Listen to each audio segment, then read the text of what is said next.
जहां के महाराजा धीराज ब्रह्म ज्ञानी तत्ववेता श्री जनक जी महाराज हैं। साधारण नहीं है। विदेहराज ब्रह्म ज्ञानी तत्ववेता श्री जनक जी महाराज। जब सुना कि हमारे नगर में बक्सर से पधारे हुए श्री विश्वामित्र जी महाराज का आगमन हुआ है, जनक जी मिलने आए हैं। और जनक जी जब मिलने आए तो जब श्री राम और लक्ष्मण जुगल जोड़ी को देखा, ध्यान देना, जो विदेह है, जिसे देहाभिमान नहीं है, देहधारी से कोई लेना देना नहीं है, ऐसा ब्रह्म ज्ञानी तत्ववेता जनक जब राम लक्ष्मण को देखे ना तो देखते रहे। जिनको देह से कोई आसक्ति नहीं, देह से कोई मोह नहीं, और राम जी को लक्ष्मण जी को देखते रहे और पूछा ये कौन है। और विश्वामित्र जी बिल्कुल मौन है कि आप तो ब्रह्म ज्ञानी हैं, आप तो तत्ववेता हैं, आप पहचानो कौन है। इसलिए विश्वामित्र जी मौन है। जनक जी कहते हैं लगता है पूर्ण ब्रह्म परमपिता परमात्मा ही आज मानव के रूप में अवतरित हुआ है क्या। पूरे ब्रह्मांड का नायक ही आज मानव के रूप में आया है क्या। एक आम्र वाटिका है, उसी आम्र वाटिका में महाराज विश्वामित्र जी को रोका गया है।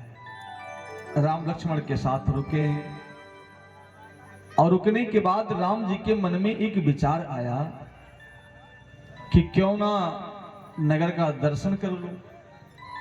देखिए, हम आप भी जब कहीं जाते हैं ना किसी नए स्थान पर, तो एक विचार होता है कि भाई यहाँ के लोग कैसे, यहाँ का कल्चर कैसा, यहाँ का खान पान रहन सहन कैसा है। जरा देखो, हम लोग भी जब प्रथम बार बिहार गए सोचे कैसे होंगे यहाँ के लोग, कैसे कैसी व्यवस्था है? देखा भाई, होता अनुभव होता है और देखने की जिज्ञासा भी होती है। हम तो बिहार जब प्रथम बार गए, आपको बताऊं, तो वहाँ की माताएं, ये बड़ा यज्ञ था, उसी में हम गए थे प्रथम बार। तो माताएं जब वहाँ की आने लगी महाराज, तो सिंदूर यहाँ से लगा था उन लोगों को, समझ रही, यहाँ से यहाँ तक। तो हम सोचे कि लगता है लोग धूप से आई है, तो सिंदूर यहाँ से बहकर यहाँ आ गया। क्योंकि हम ठहरे यूपी वाले, हम तो देखते थे यहीं लगता था महाराज। तो हमने सोचा कि इनको बता दें कि इसको जरा साफ कर लो, वो आपका यहाँ तक आ गया है। भगवान कृपा, भगवान ने बचाया, कहो हम कहे नहीं महाराज, ने पहली बार गए थे लेने के देने पड़ जाते। होता नहीं, तो हम कुछ कहे नहीं, लेकिन फिर तब तक देखा कि जितनी आ रही सबका यहाँ से लगा हुआ, सबका यहाँ से। हमने कहा नहीं, कुछ दाल में काला है भाई, अगर बहेगा तो एक आध लोगों का बह जाएगा, सबका कहे बह जाएगा। तो हर देखिए, हर जगह का अलग अलग कल्चर है।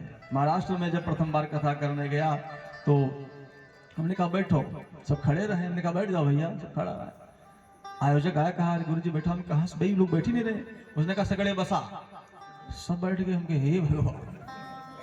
तो अलग अलग कल्चर, अलग अलग भाषाएं हैं। तो जब कोई कहीं जाता तो उसकी इच्छा होती है मैं देखूं यहाँ के लोग कैसे, यहाँ के निवासी, यहाँ का बोलचाल भाषा क्या है, रहन सहन खान पान क्या है। बाटी चूरमा कहीं तो कहीं है, बड़ा हर चीज का अलग सिस्टम है। तो राम जी के मन में विचार हुआ कि जरा नगर को देखूं कि मिथिला के लोग कैसे हैं, क्योंकि प्रदेश का अंतर है। तो लेकिन अब मर्यादा है, गुरु जी से कैसे बोले कि नगर घूमना है। तो राम जी ने एक बहाना खोजा, क्या गुरुदेव कहाँ राम, हाँ राघव, लखन नगर देखन चाहिए। गुरुदेव, जो छोटा लक्ष्मण है वो नगर देखना चाहता है। तो राम विश्वामित्र जी समझ गए कि देखने की इच्छा इनकी स्वयं है, लक्ष्मण जी का तो बहाना है। राम विश्वामित्र जी ने कहा राघव, लखन नगर देखन चाही तो मोसे क्यों नहीं कहीं, हमसे बताए होते, आपसे क्यों सिफारिश करो।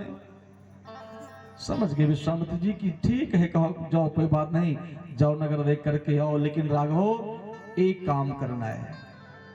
क्या क्या? जाई देखी आवहु नगर,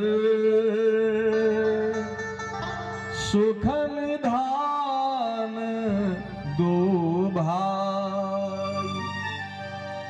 राघव, दोनों भाई जाओ नगर को देखना, लेकिन एक काम भी करना है।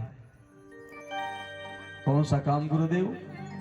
करहु सुफल सबके नयन, सुंदर बदन दिखाए। क्योंकि विश्वामित्र जी जानते हैं कि भगवान पूर्ण ब्रह्म परम पिता परमात्मा है, और ये विदेह राज की जो नगरी है, विदेह नगरी है, भक्ति की नगरी है, ताकि राम जी का दर्शन सभी लोग करें, सभी का कल्याण हो। इसलिए राम जी ने, विश्वामित्र जी ने कहा कि बेटा सबको दर्शन देना और तुम नगर का दर्शन करना, दो काम। राम जी ने कहा ठीक है। अब राम जी जैसे गलियों में प्रवेश किए हैं महाराज, राम जी आगे लक्ष्मण जी पीछे, बाबा जी मानस में कहते हैं, देखन नगर भूप सुत आए, देखन नगर भूप सुत आए,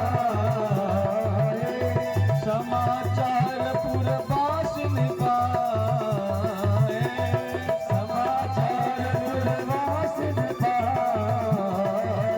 आधारे धाम काम सब त्यागी, आधारे धाम काम सब त्यागी,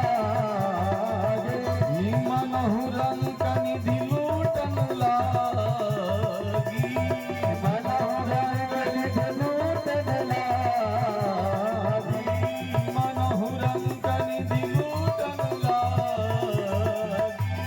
मनहु रंक निधि लूटन लागी।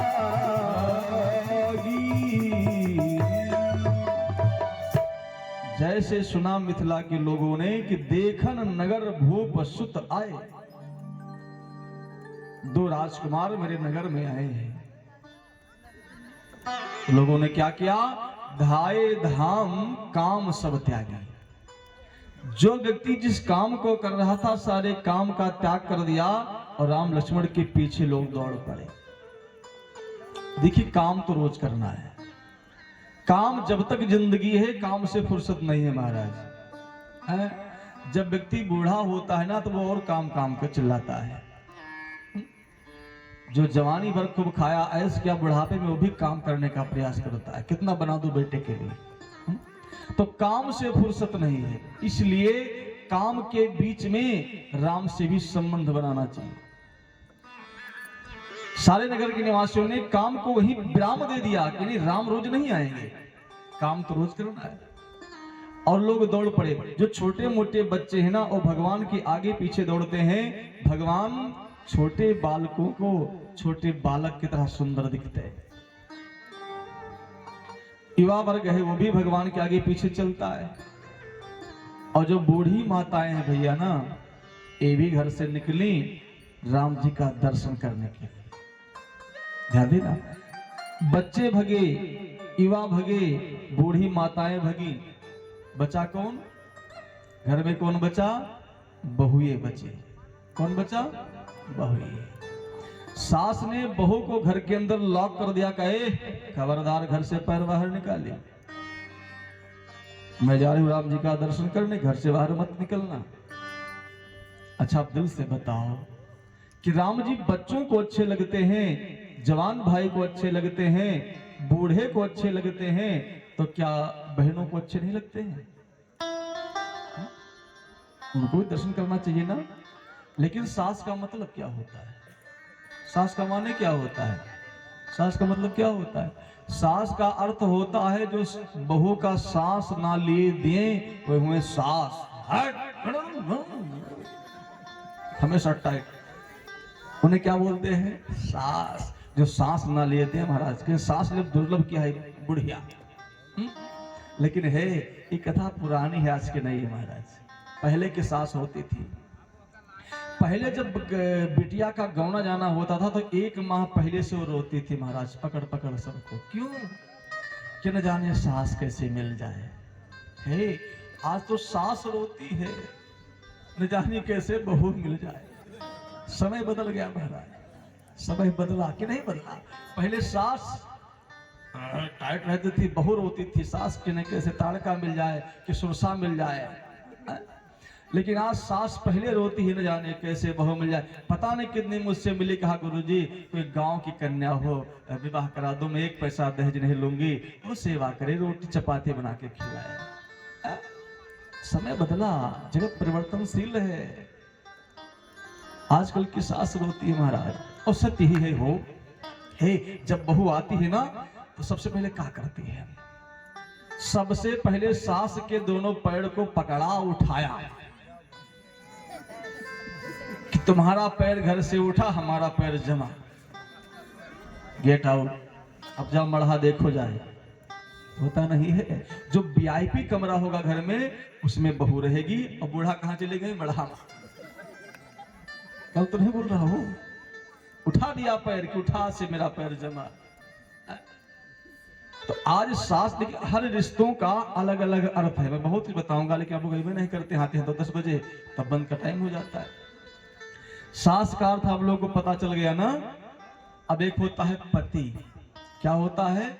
पति का माने क्या होता है? हो, पति माने हस्बैंड नहीं होता है। पति का मतलब होता है पालन करता। क्या? पालन करता, जो प्रत्येक विषम परिस्थितियों में अपने पत्नी का पालन करे, उसकी रक्षा करे, देखभाल करे, उसको कहते हैं पति, यानी पालन करता। इसीलिए ठाकुर जी को जगतपति कहा जाता है। वो जग का पालन करते हैं, जगत की रक्षा करते हैं, इसलिए हमारे भगवान क्या है? जगतपति। अच्छा, एक शब्द होता है सजना, होता कि नहीं होता है? सजना का माने क्या होता है? जो अपने पत्नी को सजाए उसे कहते हैं सजना।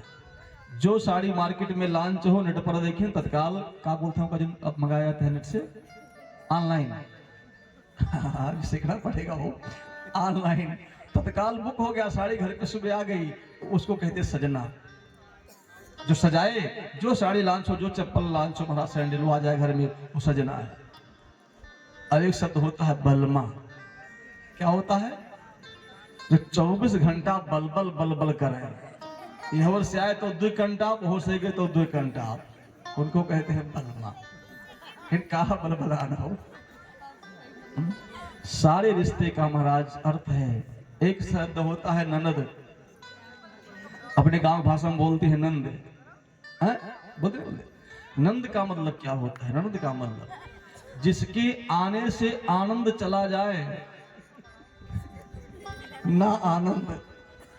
जैसे नंद आई, मुंह फुलाइन भाभी, अब उस अपने मम्मी के पास गए, खुदर बुदर शुरू की करे, जैसे भाभी मुंह फुलाए, आनंद चला गया। ना सास से बोले बहू राजी, ना बहू से सास राजी, आनंद गायब, उसको कहते हैं नंद। सब रिश्तों का अर्थ है महाराज। ठीक है, खैर ज्यादा नहीं बताऊंगा, कथा भी सुनानी है। बोले रामचंद्र भगवान की। सास ने बहू को घर के अंदर बंद कर दिया और चले राम जी का दर्शन करने। जितनी महिलाएं थीं, सब लोगों ने विचार किया मुझे भी राम जी का दर्शन करना है, कैसे करें?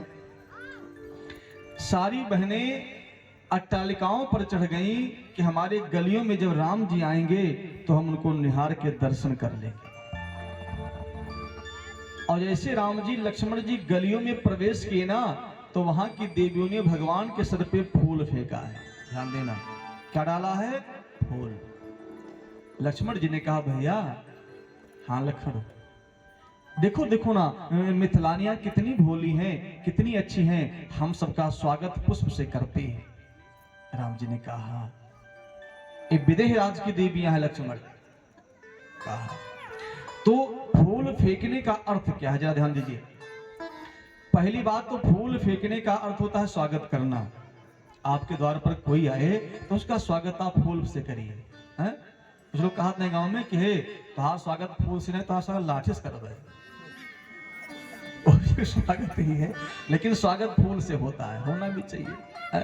तो फूल जो है फेंका कि स्वागत के बहाने, एक बात। दूसरी बात, फूल फेंकने का अर्थ हुआ, एक फूल फेंका नीला और एक फेंका सफेद, कि प्रभु सफेद माने गौरांग वर्ण की हमारी गौरांगमयी श्री किशोरी सीता जी। नीला पुष्पकारधिनी नीलमणि के समान भगवान श्री राम फिर दोनों को एक में जोड़ करके फेंका कि दोनों का मिलन प्रातःकाल पुष्प वाटिका में होगा। ये भी संदेश है। और तीसरा भाव ये है कि फूल फेंकूंगी सर पे तो ऊपर देखेंगे कि फूल गिर कहां से रहा है। और जब ये ऊपर देखेंगे इनके मुखारविंद का हमें दर्शन हो जाएगा। कई सारे भाव हैं। तो लक्ष्मण जी ने कहा भैया सब स्वागत कर रही हैं। राम जी ने कहा कर तो रही लक्ष्मण, लेकिन ऊपर मत देखना, नीचे देखते हुए चलना। आगे बढ़े। एक ने कहा बहन लगता है दर्शन होंगे नहीं। कहा क्यों? कहा देखो आगे बढ़ गए, ऊपर देखिए तो दर्शन हो। एक ने कहा मेरे पास एक रास्ता है। क्या? कहा भी ऊपर देखेंगे, मैं इनको ऊपर दिखाऊंगी और मैं इनका दर्शन करूंगी। कहा कौन सा रास्ता है? उसने कहा सुनो, ये दो दशरथ के ढोटा, ये जो दोनों जा रहे हैं दशरथ के दोनों पुत्र हैं। लक्ष्मण जी ने कहा भैया हमारे पिताजी ऐरू गैरू नत्थु खैरू नहीं है, एक सार्वभौम सम्राट हैं और पिताजी के नाम को लिया दशरथ, ना श्री ना आदरणीय ना महाराजा धीराज ना 108 ना 1008, सीधे दशरथ। अब इनसे पूछूंगा कि आपने मेरे पिता का नाम लिया तो आगे कुछ लगाया क्यों नहीं सम्मान? राम जी ने कहा लक्ष्मण ऊपर मत देखना, और आगे बढ़ गए। एक ने कहा बहन लगता है अब दर्शन नहीं होंगे। एक ने कहा मेरे पास एक रास्ता और है। कहा क्या? मुनि कौशिक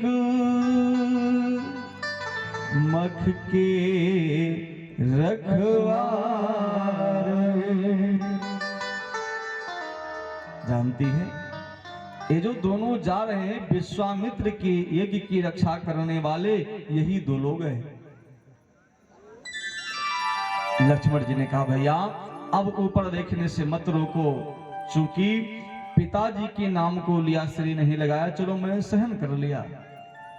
अब बताइए गुरु जी के नाम को लिया और श्री नहीं लगाया, अब गुरु का अपमान हमसे सहन नहीं होगा भैया।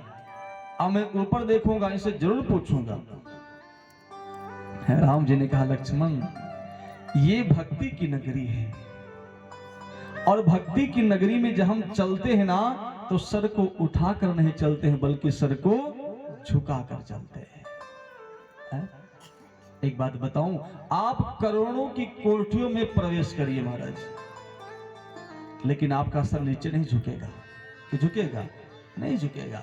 आप ऊपर देखेंगे डिजाइन कितनी प्यारी है, कितना अच्छा इसका प्रिंट है, क्या गजब की व्यवस्था है, आप ऊपर देखेंगे चलेंगे ऐसे। लेकिन अगर एक टूटा शिवाला है महाराज, टूटी सी मंदिर है, छोटी सी मंदिर है, अगर आप आस्तिक हैं और उसमें प्रवेश करेंगे तो आपका सर पहले झुक जाएगा। राम जी कहते हैं लक्ष्मण ये भक्ति की नगरी है, भक्ति की नगरी में सर को उठाकर नहीं बल्कि सर को झुकाकर चलते हैं, ऊपर मत देखना। लक्ष्मण जी ने कहा ठीक है भैया। अच्छा देखिए एक हमारा जो साइंस क्या कहता है, पूर्व हमारे पूर्वज थे कितने साइंटिस्ट थे महाराज। आजकल जब महल बनता है तो 6 और 7 फीट का दरवाजा लगता है। ठीक, बड़े बूढ़े लोग बैठे हैं, ध्यान दीजिए। लेकिन आज की प्राचीन भारत की सभ्यता क्या थी? 50 वर्ष पूर्व का मकान बना हो, आप एक बार जाकर उसका निरीक्षण करना। उस मकान में अगर दरवाजा लगा होगा कितने फुट का होगा? 5 से कम होगा लगभग। हाँ, किसी किसी का शर्ट लड़ जाता है, फूट जाता है महाराज। हाँ, घुसे हो नीचे नहीं गए तो चोट लग गई। तो हमारे पूर्वज कितने बड़े वैज्ञानिक थे, कितना अच्छा शोध करता थे कि मकान का दरवाजा छोटा लगाते थे और उसकी बनेर आज के छत से ऊंची होती थी, लेकिन दरवाजा छोटा। क्यों? आपका जो महल है, आपका जो भवन है, वो घर नहीं महाराज, वो हाउस नहीं है, वो एक मंदिर है। क्या है? एक मंदिर है, घर में प्रवेश करो तो पहले झुक कर प्रवेश करो, दरवाजा छोटा होता था। लेकिन जब विज्ञान आगे हुआ, वो महल, वो मंदिर नहीं रहा, अब तो हाउस हो गया महाराज। अब लोग सीना तान कर प्रवेश करते। अच्छा, मंदिर में रहता कौन है? मंदिर में कौन रहता है? देवता। हाँ, पुजारी भी रहता है, सही आपने कहा, देवता रहता है और पुजारी रहता है। अब आजकल महाराज घर में ना कोई देवता है ना कोई पुजारी है, लेकिन पूजा पाठ से तो मुझे मतलब नहीं है। और देवता की बात छोड़ो, देवता तो महाराज बनना आसान नहीं है। यही सब कारण है कि हम आज संस्कृति को भूल रहे हैं। राम जी ने कहा आगे बढ़ो, ऊपर मत देखना, और आगे गए। एक ने कहा बहन अब दर्शन बिल्कुल नहीं होगा। एक ने कहा एक मार्ग मेरे पास और बचा है। कहा क्या? कौशल्या सुत सो सुख खानी, नाम राम धनु सायक पानी। जानती हैं, जो आगे जा रहे हैं इनका नाम है राम, इनकी मां का नाम है कौशल्या। लक्ष्मण जी ने कहा भैया अब तो गजब हो गया। कहा क्या हुआ? कहा अब तो जरूर पूछूंगा कि ये कौन है। ऊपर देखो भैया, मुझे छोड़ो मिनट, या हम देख लें ऊपर। कहा क्यों? कहा अब तो गजब हो गया। पिताजी के नाम को लिया, ठीक है, गुरु जी के नाम को लिया, कौन मेरे गुरु जी के प्रताप को नहीं जानता है, लेकिन भला बताओ मां के नाम को ले लिया।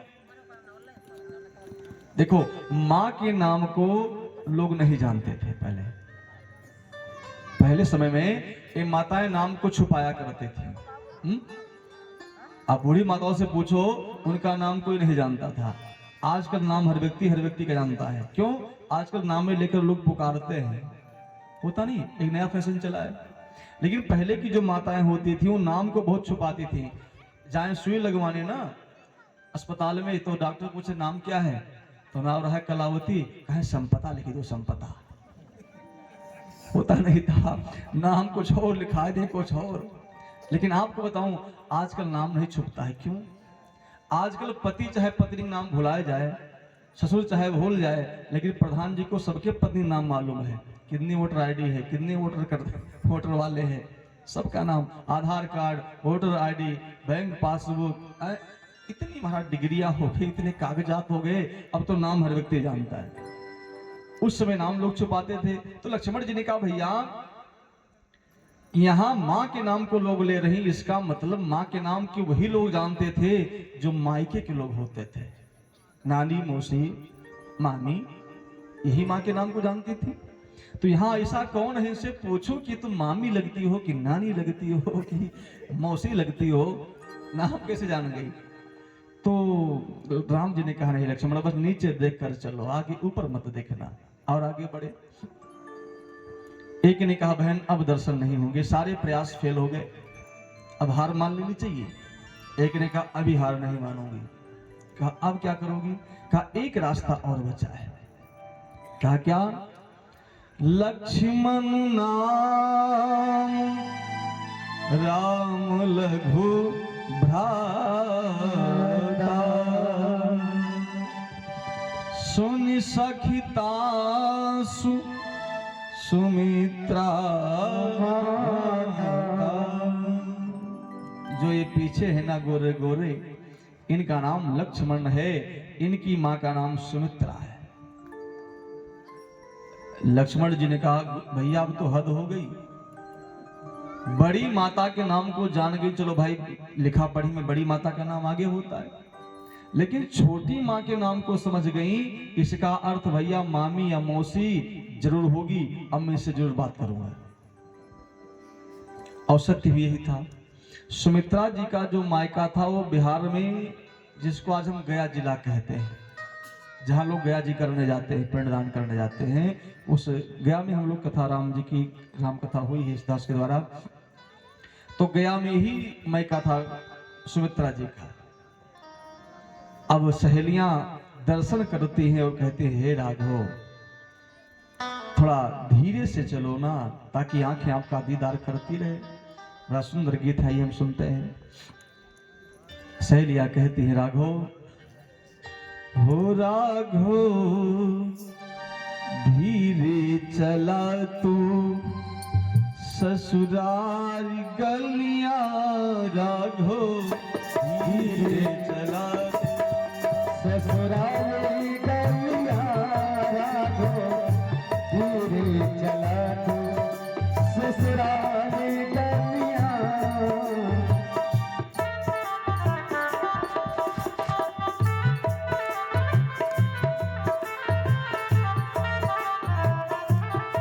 ससुराल गलियां, ससुराल गलियां, ससुराल गलियां, ससुराल गलियां। हो राघो धीरे चला तू ससुराल गलियां, राघो धीरे चला तू ससुराल गलियां, राघो। उठाइए दोनों हाथ ऊपर करिए, हरि बोल।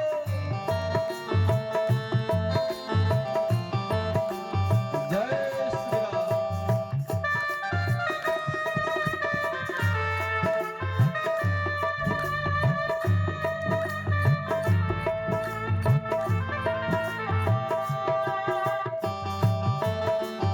हे हरि।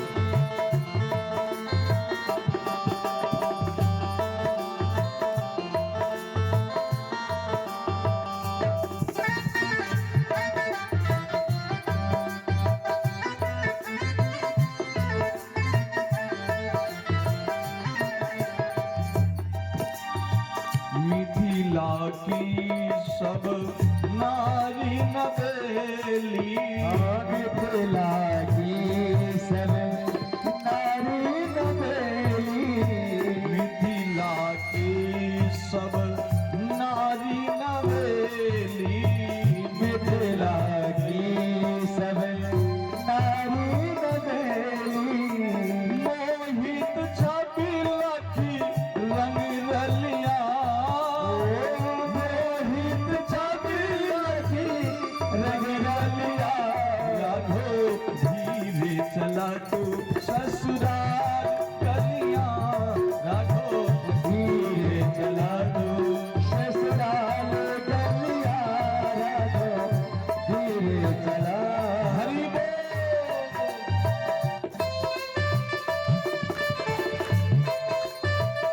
हे हरि। जय जय।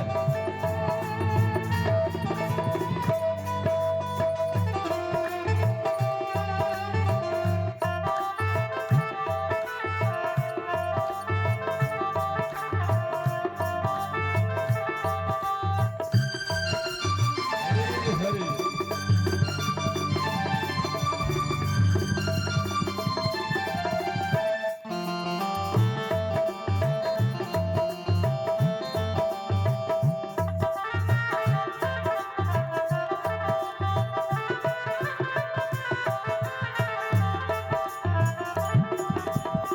पीत उपरना, मैथिल भाषा।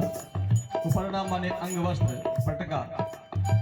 पीत उपरना कानन कुंडल, पीत उपरना कानन कुंडल। पीत उपरना कानन कुंडल, पीत उपरना कानन कुंडल। लटकत माथे मोर लरिया, लटकत माथे मोर लरिया, राघो धीरे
गिरधर प्रभु लखी प्रेम विकस भई गिरधर प्रभु लखे प्रेम दिवसी भई रवि ही निरख जो कमल कल्याण रवि रखी जो कमल कल्याण धीरे चला तो ससुराल कल्याण लगो धीरे चला तो ससुराल कल्याण राघो धीरे चला ससुराल कल्याण ससुराल कल्याण सार गलिया ससुराल गलिया राघो धीरे चला तो ससुराल कल्याण राघो धीरे चला तो ससुराल गलिया राघो धीरे चला तो राघो धीरे चला दो राघो धीरे चला दो। भोले रामचंद्र भगवान की